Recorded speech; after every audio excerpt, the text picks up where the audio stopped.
Car దగ్గరికి వెళ్ళి ఏం చేసావు? ఇలా నవ్వేసి వచ్చావా? లేదు, ఆఫీసులో నుంచి వచ్చి తను కారు ఎక్కుతుంది, స్టార్ట్ చేస్తుంది, వెళుతుంది. వెళ్లే దారిలో బ్రేక్ నొక్కితే ఏమవుతుంది? బ్రేక్ పడదు. అదే నీకు నాకు ఉన్న తేడా.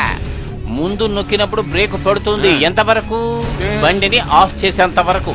ఒకసారి ఆఫ్ చేసి ఆన్ చేస్తే తనే కాదు, వాళ్ళ అబ్బ తలుచుకున్న బ్రేక్ పడదు.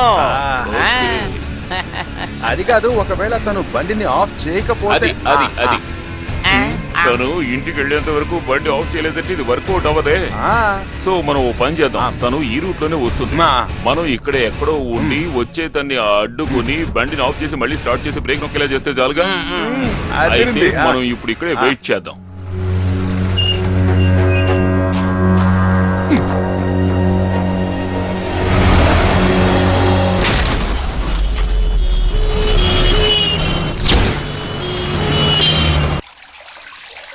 పాపం ఆ అమ్మాయి. మీకేం తెలుసు సార్ పాపం అంటున్నారు? వేగంగా వెళ్లిన అమ్మాయి కారు, గుద్దిన సౌండ్, తిరిగి వెళ్లిన అంబులెన్స్, వీటిని బట్టే గెస్ట్ చేయొచ్చుగా. అదంతా సరే గాని, కానీ మీరు ఒక్కసారిలా రండి, వచ్చి అంబులెన్స్ లో ఎవరున్నారో చూడండి.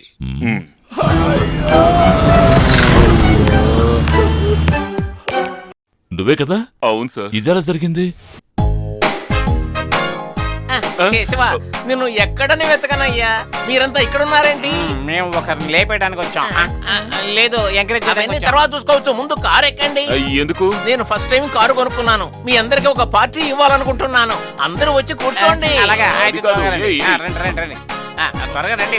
అదృష్టం, మీరందరూ ఇక్కడే కలిశారు. ఎక్కడికి వెళ్తున్నారు? 5944.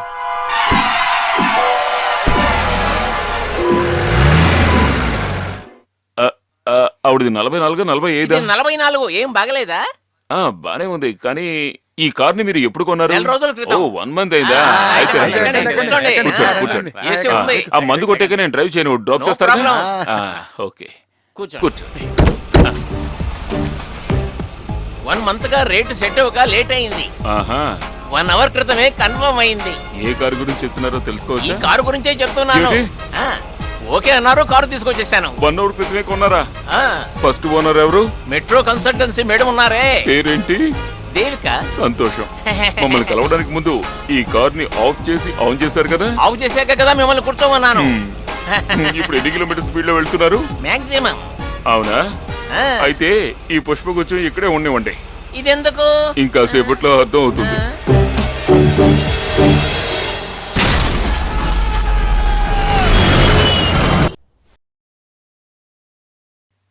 ఆ తర్వాత చంపాలనే నా ప్రయత్నానికి కొంచెం గ్యాప్ ఇచ్చాను. ఆవిడ శరీరాన్ని గాయపరచడం కంటే మనసుని గాయపరచాలని నిర్ణయించాను. ఆ తర్వాత నా ప్రయత్నాలు ఆ దిశగా ఉన్నాయి. Continue.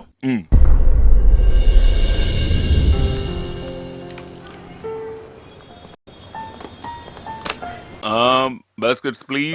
Okay okay okay okay. Well, catch this. ఇది క్యాచ్ ఇట్.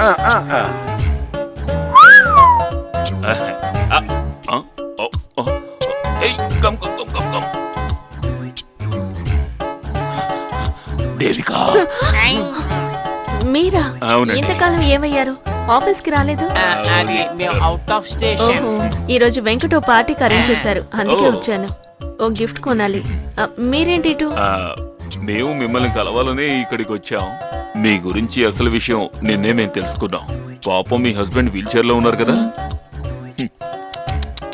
So sad. నేను ఈ మధ్య ప్రేయర్ చేస్తున్నాను. నాకు కావాల్సిందల్లా ఆ స్టోరీ త్వరగా ముగిసిపోవాలని.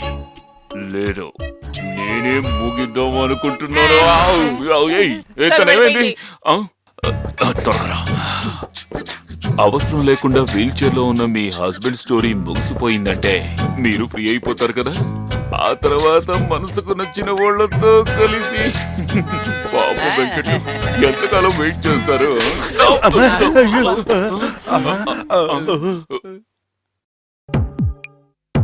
ఈ రోజు జరగబోయే పార్టీలో తను ప్రాణాలతో తిరిగి వెళ్ళకూడదు. ఈ పార్టీ మధ్యలోనే తను చచ్చిపోవాలి. ఎలా అది కూడా చెప్పే. కత్తి తీసుకుని పొడిచి చంపేద్దాం. ఎవరు నువ్వు?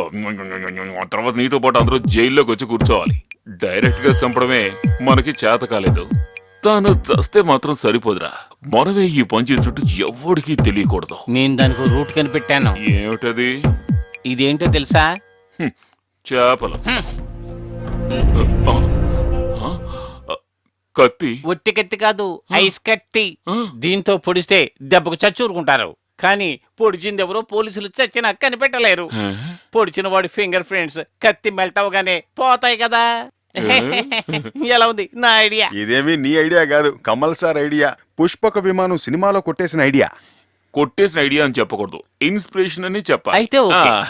ఇది వర్కౌట్ అవుతుందా లేదా? ఏది కత్తి వర్కౌట్ అవుతుంది. లోకనాయకుడు ఐడియా కదా, వర్కౌట్ అవుతుంది. Hi. Okay. Hi. Hey. Okay.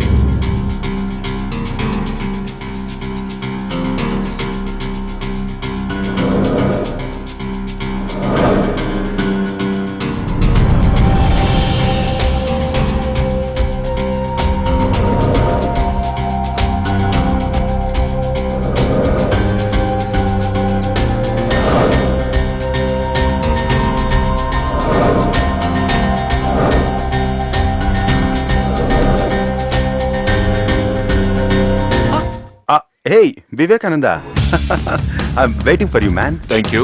ఈ గెట్ టుగెదర్ లో చీఫ్ తమరే. నువ్వు విదేశాల్లో పోలీసుగా ఉన్నావా ఏంటి?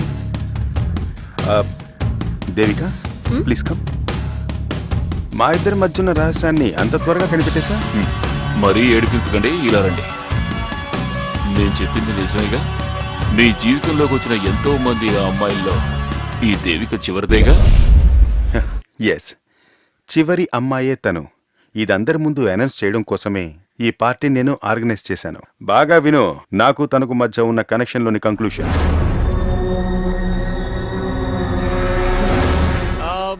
My dear friends and colleagues, ఇప్పుడు నేను చెప్పబోతున్నది నా జీవితంలోని చాలా ముఖ్యమైన విషయం. ఆ విషయం మీకు చెప్పడం కోసమే నేను గెట్ టుగెదర్ ని ఆర్గనైజ్ చేశాను. నేను పెళ్లి చేసుకోవాలని డిసైడ్ అయిపోయాను. పెళ్లి కూతురు ఎవరంటే పెళ్లి కూతురు ఇంకెవరో కాదు,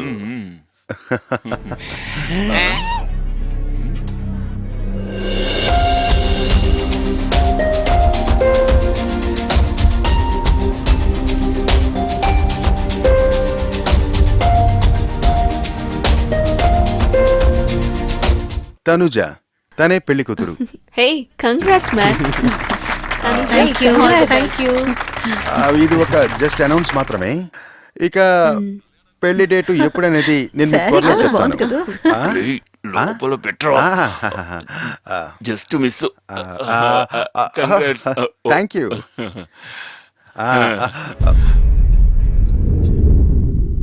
అమ్మాయిల్ని కేవలం ఆటో వస్తువుల్లో చూస్తున్న వెంకట్లో వచ్చిన మార్పు నేనెంతో ఆశ్చర్యంగా ఫీల్ అయ్యాను సార్. నేను కూడా. ఈ మార్పుకి ఫుల్ క్రెడిట్ దేవికే చెందుతుంది సార్. తను నడుచుకున్న విధానం తనకే తెలియకుండా వెంకట్ని పూర్తిగా మార్చేసింది సార్. అది నువ్వు అంత ఈజీగా నమ్మేశావా? ఆ రోజు ఒంటరిగా ఉన్న ఇంట్లోకి వాడు దేవికని తీసుకెళ్లాడని నువ్వు మర్చిపోకు. ఓ 3-4 గంటల పాటు వాళ్ళిద్దరూ ఒంటరిగా ఉన్నారని పనివాడు కూడా చెప్పాడు. కరెక్ట్. కానీ దేవిక వెంకటే కాకుండా ఆ ఇంట్లో మూడో వ్యక్తి ఇంకొకరు ఉన్నారు. మరి ఎలా ఇద్దరి మధ్య జరుగుతుంది సార్? అయ్యో సారీ సార్. నేనేం చెప్తున్నానంటే అప్పుడు వెంకట వాళ్ళ అమ్మగారు కూడా ఉన్నారు. అమ్మగారి గురించి మీరు అడగనే లేదు కదా. అడిగిన ప్రశ్నకి సమాధానం చెప్పడమే నా అలవాటు.